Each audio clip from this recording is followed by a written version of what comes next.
James had to wait at the station till Edward and his train came in. This made him cross. Late again! Edward laughed and James fumed away.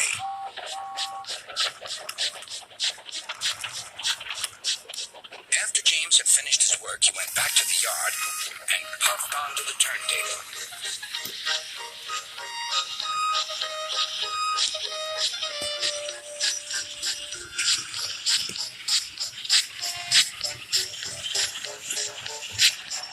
He was still feeling very bad-tempered. Edward is impossible, He grumbled to the others. He clanks about like a lot of old iron, and he is so slow, he makes us wait. Thomas and Percy were indignant. Old iron? Slow? Why, Edward could beat you in a race any day.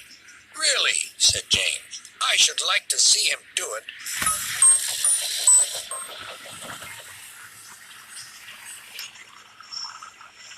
Next morning, James's driver was suddenly taken ill. He could hardly stand, so the fireman uncoupled James ready for shunting. James was impatient. Suddenly, the signalman shouted. There was James puffing away down the line. All traffic halted, called the signalman. Then he told the fireman what had happened. Two boys were on James's footplate fiddling with the controls. Whew. They tumbled off and ran when James started. The signalman answered the telephone. Yes? He's here. Right. I'll tell him. The inspector's coming at once. He wants a shunter's pole and a coil of wire rope. What for? Wondered the fireman. Search me, but you'd better get them quickly. The fireman was ready when Edward arrived.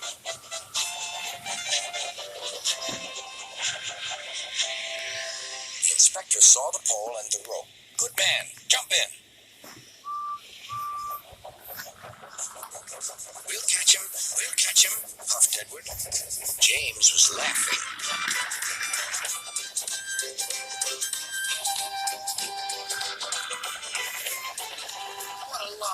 What a lark, he chuckled to himself.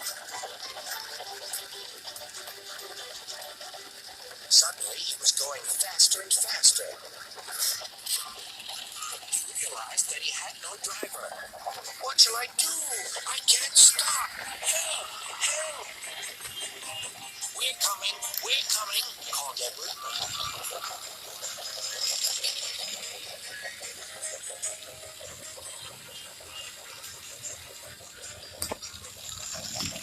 Edward was panting up behind with every ounce of steam he had. At last, he caught up with James.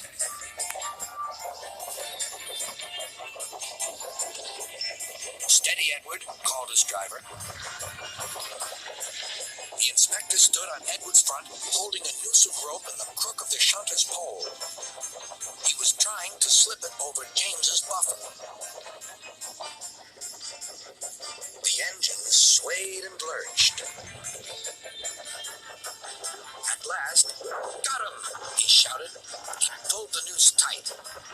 Gently braking, Edward's driver checked the engine speed, and James's fireman scrambled across and took control. So, the old iron caught you after all, chuckled Edward. I'm sorry, whispered James. Thank you for saving me. You were splendid, Edward. That's all right, replied Edward. The engines arrived at the station side by side. Sir Topham Hatt was waiting. A fine piece of work, he said. James, you can rest and then take your train. I'm proud of you, Edward. You shall go to the works and have your worn parts mended. Oh, thank you, sir, said Edward. It'll be lovely not to clank.